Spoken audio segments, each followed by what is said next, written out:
ये black hat SEO क्या होता है और ये वाइटेड एसईओ क्या होता है, इसके बारे में हम समझेंगे। ये सारे जो चीज़ों को आपने याद रखा और इन सारे चीज़ों को इंप्लीमेंट किया आपने, तो इसको कहते हैं वाइटेड एसईओ। मतलब ये एक्सटर्नल लिंक के थ्रू आप बहुत सारे लोगों को, अगर विजिटर्स को आपकी वेबसाइट में आप लेके आ जाते हैं, that is a bracket SEO. So you have to focus on your content. नमस्कार दोस्तों, मैं राज आप सभी को स्वागत करता हूं इस वीडियो के अंदर, जहां पे आज की इस वीडियो में हम सीखेंगे what is black hat SEO and white hat SEO. ये ब्रैकेट एसईओ क्या होता है और ये वाइटेड एसईओ क्या होता है, इसके बारे में हम समझेंगे।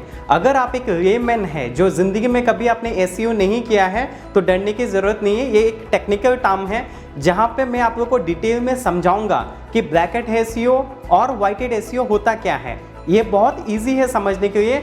अगर आप टेक्निकल टर्म नहीं भी समझते हैं तो इसको रिलेट करने की कोशिश करिए, ताकि आने वाले टाइम पे आप जब एसईओ में बहुत ज़्यादा एक्सपर्ट हो जाएंगे तो ब्रैकेट एसईओ और वाइटेड एसईओ को डिफरेंशिएट को समझ पाए और इसको इंप्लीमेंट करके आगे ग्रोथ करे। तो दोस्तों समझते हैं दो हिस्सों में। पहले वाइटेड को मैं कवर करूंगा, फिर ब्रैकेट के बारे में बात करूंगा, क्योंकि दोनों को एक साथ कंटिन्यू नहीं कर सकते, समझने में प्रॉब्लम होगा। तो दोनों को मैं डिफरेंशिएट करके समझाता हूँ step by step, one by one. तो पहले समझते हैं वाइटेड एसईओ। वाइटेड एसईओ क्या होता है? वाइटेड एसईओ वो होता है जो आपकी लाइफ में, जो आप वेबसाइट के अंदर करते हैं, जो वेबसाइट के अंदर सपोज आपने कुछ कंटेंट को विजुअलाइज किया है और कुछ कंटेंट के ऊपर आपने काम किया है। सपोज वो आपकी वेबसाइट हो सकता है या तो आपकी मान लीजिए ब्लॉग हो सकता है। इसके अंदर जब आप कोई आर्टिकल पोस्ट करते हैं और उस आर्टिकल के दौरान आप जो वाइटेड एसईओ करते हैं स्टेप बाय स्टेप, सपोज आपने अलाइनमेंट किया है और उसके अंदर आपने इमेजेस को ऐड किया है, तो इमेज के अंदर आपने ऑल टैग को यूज किया है।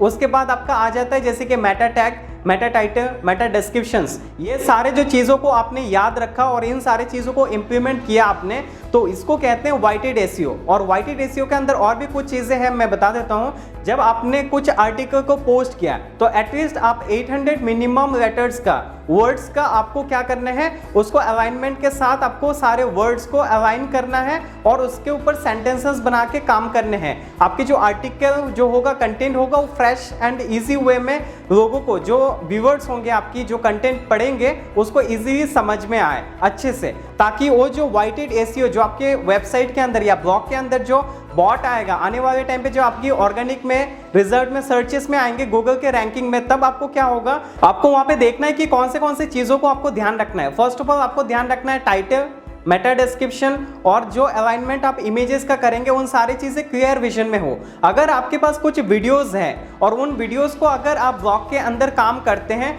तो आपकी जो वाइटेड एसईओ होगा उसके अंदर बहुत अच्छे से सर्चेस में आएगा। तो इसके लिए अगर आज 2021 या इन फ्यूचर 2022 या in future down the road अगर आपको अच्छे से रैंक कराने हैं आपकी वेबसाइट के अंदर ब्लॉग को, तो आपको ध्यान रखने आपकी ब्लॉग के अंदर कोई ना कोई वीडियोस होना जरूरी है।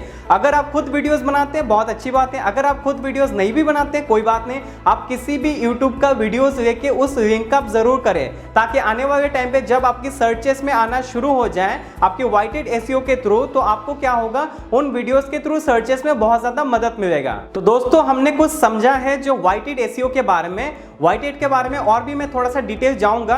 तो सबसे पहले अभी कनेक्ट करता हूं मैं ब्रैकेट एसईओ को। अगर ब्रैकेट एसईओ को अगर कनेक्ट नहीं करूंगा तो वाइटेड के साथ आपको जो कंपेयर करना है वो आप समझ नहीं पाएंगे। तो ब्रैकेट एसईओ क्या होता है? What is black hat SEO? Black hat SEO is same like a white hat SEO, but इसमें डिफरेंस क्या है? आप क्या करते हैं ब्रैकेट एसईओ के अंदर, शॉर्ट टर्म में क्विकली आपको क्या करना है, रैंक पे लिए आप फोकस करते हैं और रैंकिंग आपको चाहिए, इसके लिए आप ब्रैकेट एसईओ को यूज करते हैं। बट एज यूजुअली आप ब्रैकेट एसईओ को अगर यूज करते हैं तो जो बॉट है, गूगल के बॉट्स है, वो आ तो जाएंगे आपकी वेबसाइट या ब्लॉग के अंदर, पर ज्यादा दिन तक नहीं रुकेंगे। दैट मीन्स अगर आप वाइटेड एसईओ करते हैं तो अगर आपको 3 से 6 महीना टाइम भी लगता है तो कोई बात नहीं, अगर टाइम लगता है तो आपका ये लॉन्ग टर्म तक सर्चेस में, रैंकिंग में भी मदद होगा। अगर आप ब्रैकेट एसईओ करते हैं so it will take another 10 to 15 days. आप 10 से 15 दिन के अंदर आपका ब्रैकेट एसईओ करके भी आप रैंक करा सकते हैं, पर ये ज्यादा टाइम तक नहीं रुकेगा, बिकॉज यहाँ पे बॉट को समझ में आ जाता है आपने गलत तरीके से क्लिकबेट करा के आपकी वेबसाइट पे आपने लेके आए या ब्लॉग के अंदर आपने उन बॉट को लेके आए और आपको रैंकिंग तो मिल जाएगा। तो एज यूजुअली हम क्या करते हैं, जब बॉट हमारी वेबसाइट पे आता है तो वहां पे ब्रैकेट क्या है या वाइटेड क्या है ये बहुत अच्छे से बॉट को समझ में आ जाता है, क्योंकि आप क्या करते हैं, क्लिकबेट करा के बहुत ज़्यादा लोगों को आप अपनी ट्रैफिक के जरिए आप अपनी वेबसाइट या ब्लॉग में लेके तो आ जाते हैं, पर बॉट को समझ में आ जाता है कि ये गलत तरीके से लेके आया है। मतलब ये एक्सटर्नल लिंक के थ्रू आप बहुत सारे लोगों को, अगर विजिटर्स को आपकी वेबसाइट में आप लेके आ जाते हैं, that is a bracket SEO. तो ब्रैकेट एसईओ का एक्चुअल में क्या फंक्शन मैं आपको समझाता हूं। अगर ब्रैकेट एसईओ आप अगर करने जाते हैं तो आप वहां पे क्या करेंगे, बहुत सारी लिंक बिल्डिंग करेंगे, इंटरनल और एक्सटर्नल। बहुत सारी वेबसाइट्स में जाके अपने बारे में आप पोस्टिंग शुरू कर देंगे। तो वहां पे पोस्टिंग करने के बाद क्या होता है, ब्रैकेट का मतलब आपको मैं थोड़ा सा और डिटेल में समझाता हूं। आप क्या करते हैं, बहुत सारे लिंक बिल्डिंग कर देते हैं और बहुत सारे कंटेंट जो ऑलरेडी मार्केट में पब्लिश है, किसी के ब्लॉग के अंदर, किसी की वेबसाइट के अंदर ऑलरेडी पब्लिश है, और उन कंटेंट को आप कॉपी करके क्या करते हैं, आपकी वेबसाइट या ब्लॉग के अंदर आप पोस्ट कर देते हैं। इससे क्या होता है, आपका जो ऑलरेडी पुराने जो कंटेंट है ऑलरेडी किसी की वेबसाइट में, वो कंटेंट आपकी वेबसाइट के अंदर आ जाता है। तो वो पुराना 1-2 साल के पुराने कंटेंट है, वो कंटेंट ऑलरेडी सर्चेस पे है, एल्गोरिथम पे है गूगल की। तो वहां पे क्या होता है, सर्चेस बहुत इजीली आपको बॉट क्या होता है आपकी वेबसाइट पे खींचा चला आता है। बट वहां पे क्या होता है, आपने ब्रैकेट एसईओ किया। ब्रैकेट का मतलब क्या है, आपका खुद का यूनिक कंटेंट नहीं है, आपने किसी और का कंटेंट चुराया हुआ है।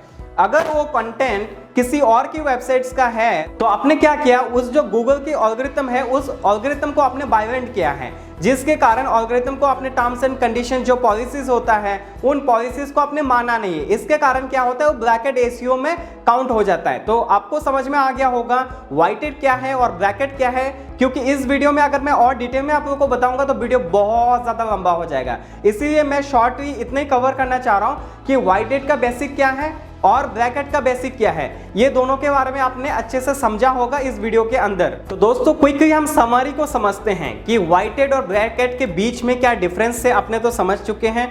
अगर क्या आपके मन में यह आता है कि ब्रैकेट क्या गलत है, इंडिया में क्या इलीगल है, तो ब्रैकेट इलीगल नहीं है, कोई फर्क नहीं पड़ता आप ब्रैकेट कर रहे हैं या वाइटेड कर रहे हैं। बट अगर आप लॉन्ग टर्म तक रुकना चाहते हैं, आपकी वेबसाइट या ब्लॉग को आप परफॉर्मेंस अच्छे करने चाहते हैं, in future down the road, अगर 3 महीना 6 महीना या इन फ्यूचर और 2-3 साल बाद भी अगर आपको रैंक चाहिए और गूगल की फर्स्ट पेज में आपको टिका रहना है या सेकंड पेज पे टिका रहना है, तो आपको ध्यान देना पड़ेगा वाइटेड एसईओ पे, ब्रैकेट पे नहीं। अगर आप शॉर्ट टर्म पे गोल रखते हैं कि फटाफट आपने कुछ शॉपिंग किया, मार्केट में आए, अपने कोई प्रोडक्ट या सर्विसेज को लॉन्च किया और आप आए मार्केट में और एकदम से ब्रैकेट एसईओ किया, अपने साथ में आपने क्या किया कि सोशल मीडिया का भी कुछ मदद ले लिया और एकदम से आपने रैंक किया, अपने फर्स्ट सेकंड पेज में आगे बहुत सारा धर अपने सेल्स को इंक्रीज कर दिया मार्केटिंग के जरिए, तो वो ठीक है कि आप ब्रैकेट के एसईओ के थ्रू कुछ टाइम तक, कुछ समय तक आप उसको इंप्लीमेंट करके ब्रैकेट एसईओ के अंदर कुछ रैंक करा सकते हैं। But this is only for short term goal, not for the long term goal. So you have to focus on your content. That content should be